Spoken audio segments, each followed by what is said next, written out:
right.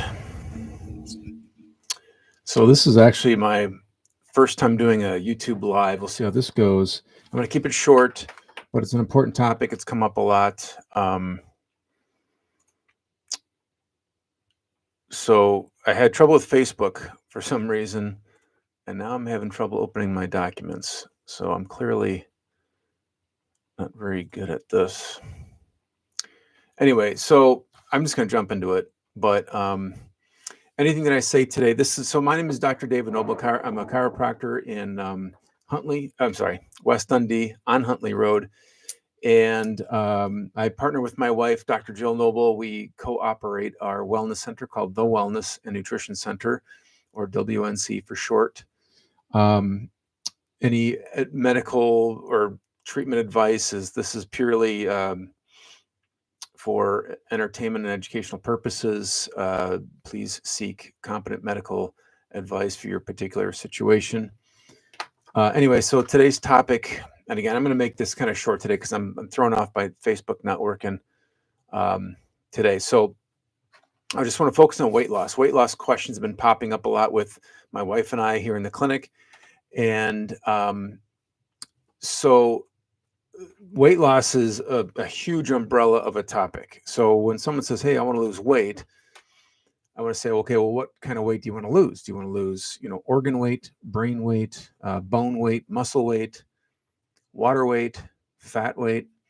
And of course, I'm just playing with that person at that point, but they want to lose fat weight generally. So I want to focus in on that because too many people want to lose weight as though that's the only metric that needs to be measured or looked at. So it's a metric. It's a good one to measure in a very general sense, but it's a very vague one. So you really want to look at body fat percentage, or lean weight is really what you're looking at. Everybody wants to feel good, look good. There's nothing wrong with that. There's nothing vain about that. The problem comes in is when you place that importance above all other things. So I don't want to get into that side of it right now, but basically when it comes to weight loss, and again, when I say weight loss, I'm talking about fat loss, body fat, particularly the white adipose tissue, because there's brown fat, white fat. You've heard this before, maybe. Brown fat is much more metabolically active. The white fat or white adipose tissue is kind of just storage. It's a storage facility. It stores toxins, it stores nutrients, it stores fatty acids, it stores calories, basically, on hold. So in case there's a famine or you're starving, you can pull from these stores. The trouble is in our society, we primarily run our metabolisms off of sugar, carbohydrates. And quick, biology class or nutrition classes, like carbohydrates is the main category. And within that, you have different kinds of carbohydrates. Poly, which are long, simples, which are like sucrose, glucose, things like that. So when I say sugar, it really does mean carbohydrates. If I say carbohydrates, it really does mean sugar. So kind of interchangeable for this discussion anyway. I'd say sugar is probably the number one enemy. Sugar causes inflammation. Sugar suppresses your immune system. It causes high cholesterol. It does all kinds of bad stuff to the body. So the number one enemy when it comes to you want to lose fat weight is you got to get off the sugar wheel. And for those of you who don't have much success in losing weight, or let me back up. Those of you who don't have much success in fasting or self-control, those kinds of things, like I start a program, I can't go past day 1 or day 2 or whatever. I've tried fasting, but I couldn't get past lunch or whatever. If you fall quickly, it's got to be the sugar thing, at least to a large degree. Even healthy people can easily become addicted to sugar, and sugar comes in many forms. Like I said, there's the carbohydrates, the potato people, or they love pastas, French fries, potatoes, things like that. Or there's alcohol. Alcohol metabolizes the sugar, so people can get addicted to that kind of sugar. And of course, there's the candy people, the chocolates and the candies and things like that. But there's also some of the hidden stuff too that's not talked about very often. Things like barbecue sauces and just processed foods, chips, all these carbohydrates have the same impact as if you're having a big pound of sugar, you know? So metabolically speaking, and then the addiction side of it speaking, all of this is very similar. So sometimes an exercise, uh, sometimes what's best is to start with an exercise of just fasting from sugar, all carbohydrates, um, down to like almost nothing. And so a great book, a great research tool for you would be to read the Atkins book, the original Atkins diet plan. I know it's kind of poo-pooed in a lot of ways, but it's actually very educational. When you start learning how to recognize the net carbohydrates that are coming into your body through your diet, it really goes into great detail about explaining, number one, what that means, why it's bad, and then how to track it, how to change it, track it / change it. I'd say even as a practitioner and having a knowledge of nutrition, I think reading that book for me was a major turning point in looking at food differently. And I say food, the term liberally, but like all of the drinks and foods that come into your mouth, knowing what they are and the impact they have on your body, at least from a sugar perspective. So what might be helpful to do is do a sugar fast, a carbohydrate / sugar fast for a minimum of 3 days. Minimum, because it takes about 2 days to get off that metabolic cycle. You have, let's say, today, right now is Wednesday. Let's say you have a donut or something with a lot of sugar in your coffee or something like that. Well, like 12 hours later, your metabolism is still playing this game. So you take in sugar and your blood sugar rises quickly, and then the insulin brings it down quickly, and then glucagon has to come in there to bring it back up, and this insulin glucagon battle kind of happens for a while. And there's, depending on how much you had and your metabolism, so on an average, just call it 12 hours. So a good half a day, if not a full 24-hour cycle, your body's dealing with balancing that one event. So some research says it takes about 48 hours to get off of one sugar event. So that's scary if you think about that. People, well, I had a piece of fruit this morning. Well, fruit is sugar. Fruit can create that kind of response. Fruit is fructose, which is even harder in the liver. So that's the one takeaway here is like, doing a sugar fast to get your body off of that cycle so that your metabolism can actually shift over to more of a fat metabolism, which means it's burning fat. Like the whole ketosis wave or ketogenesis wave is basically geared for that. So it takes you off of sugar metabolism as a fuel and it puts you on ketones as a fuel. A lot of great research about that. I'm a big fan of that. But there's also some research that says, after a certain period of time, you should switch it up again. You can't live the rest of your life on that kind of diet. And I'd say that's a pretty good golden rule for any kind of diet. When you go on a diet, you should get off the diet. Or when you go on a diet, you'll probably fall off the diet because it's not really who you are. Which brings me to my second take-home point, which is getting your lifestyle in balance. So my wife and I just had a discussion this morning about one of our programs we do in this office is called HA2CG, which is the homeopathic version of HCG, if you've heard of that. Very effective, a lot of good success with that. It's an aggressive program, very effective, and if you're monitored, it's a very safe program, especially if you need to lose a lot of weight. Even though it's been very successful, and there's been a lot of people that have had a lot of great successes with different programs as well, where most people bounce back to the weight they're at. And the reason that is because they didn't have their lifestyle set up. So if you just go on a diet program just to fake it for a while, lose your 50 pounds, your 20 pounds, or whatever it is, and then you start eating normal again, you're going to gain that weight back. So you really have to define what normal is. And what I would say is use the word like how you normally eat is probably very common. Doesn't make it normal. Those are two different words. So you want to really develop a normal, healthy lifestyle. I know I'm just getting really picky with the semantics here, but it does matter because people think that, well, I lost all that weight and your program didn't work because I gained it back. I'm like, well, how are you eating now?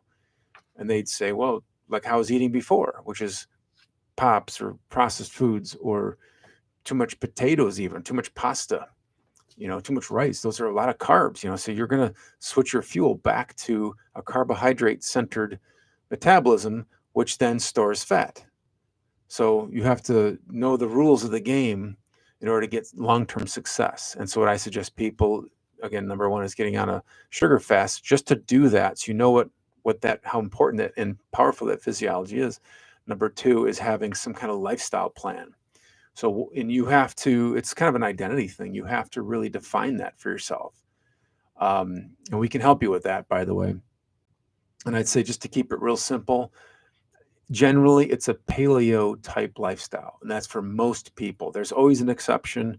Sometimes your blood type plays a role in that, but for the most part, it's really low carbs, ideally no sugar. It's going to come in here and there, especially in the holidays. We're in the middle of December right now, so a lot of cookies are being made and treats and yummy things are being made. But ideally, it's a very low carb. It's more like meat and vegetables is what your targets are as far as diet choices.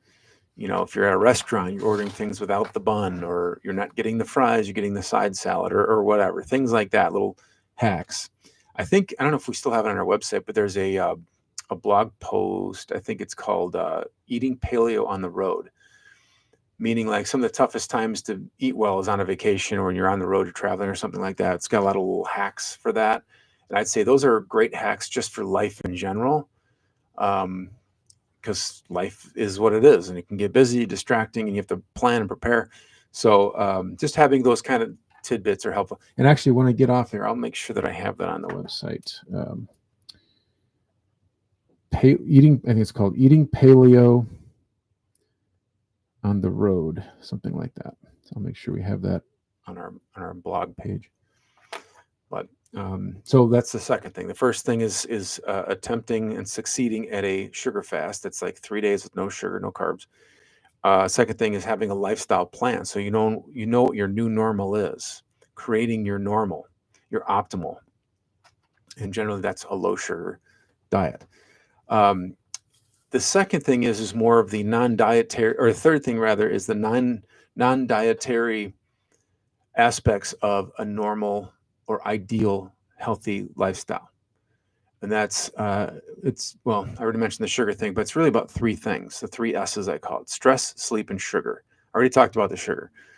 The stress and the sleep go hand in hand in a way, but if you're under a lot of stress, and I'll come back to what that really means, but if you're under a lot of stress, you're producing a lot of cortisol, which is a stress release hormone. That's normal, that's healthy, that's great.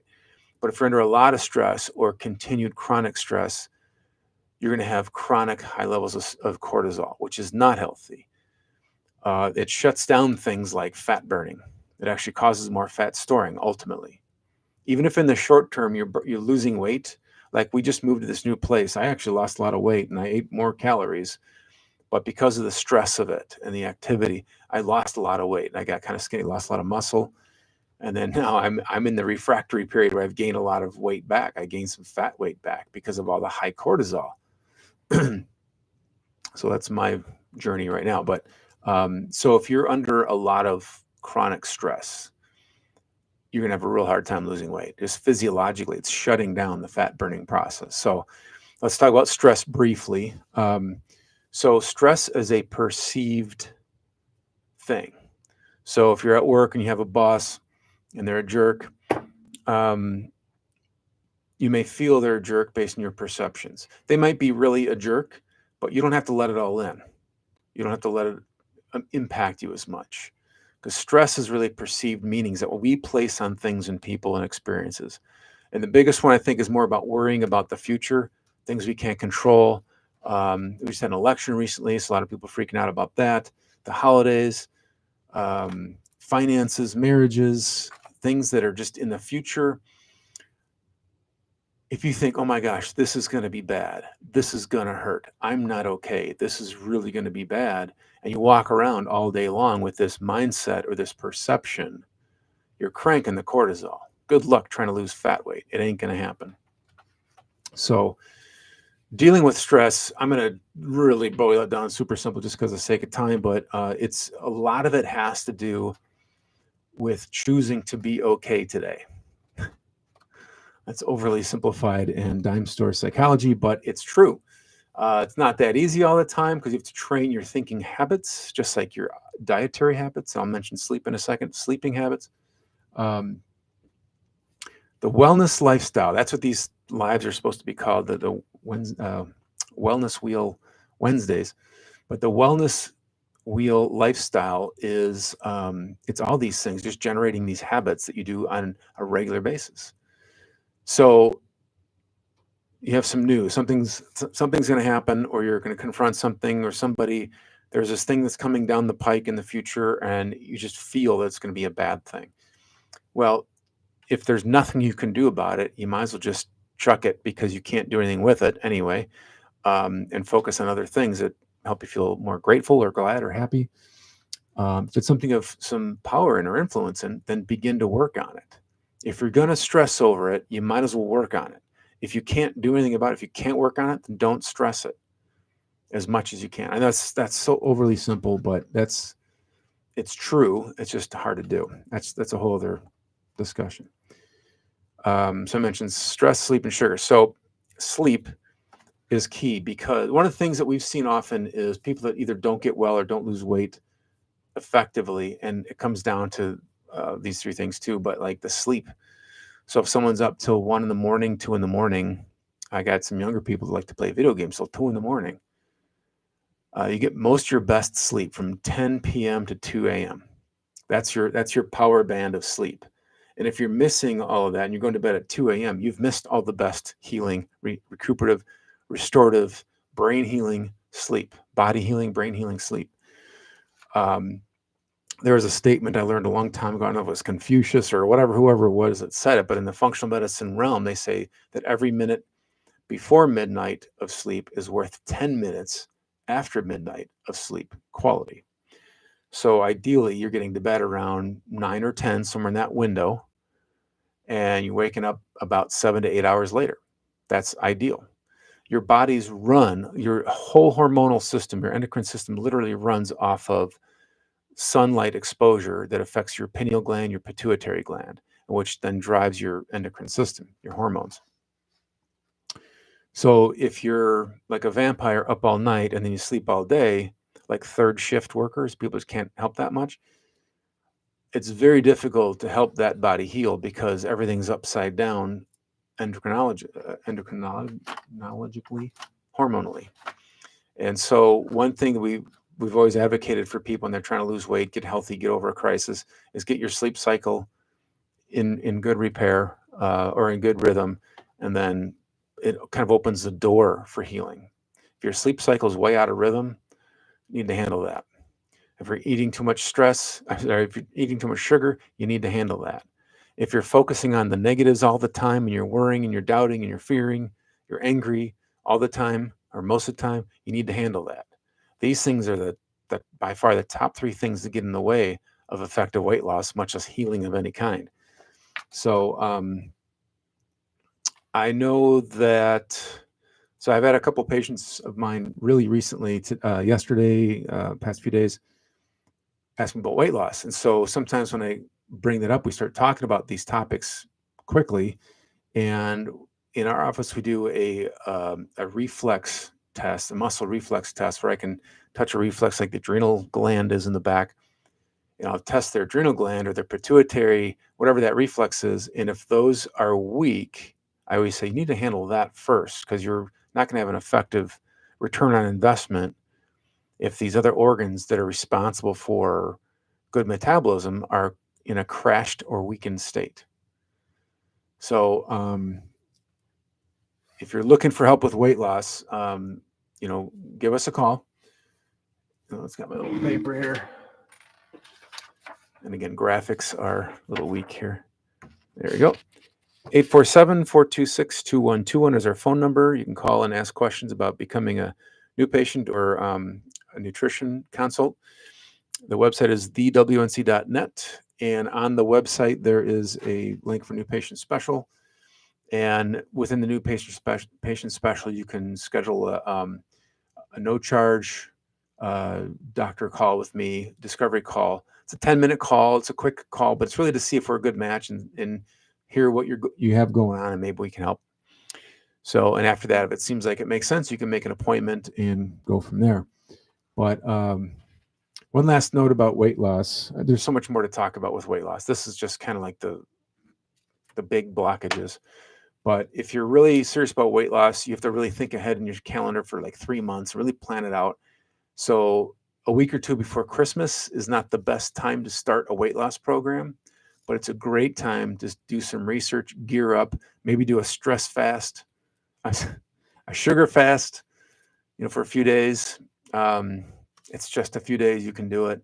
It'll give you a heads up on how much your body's addicted to sugar.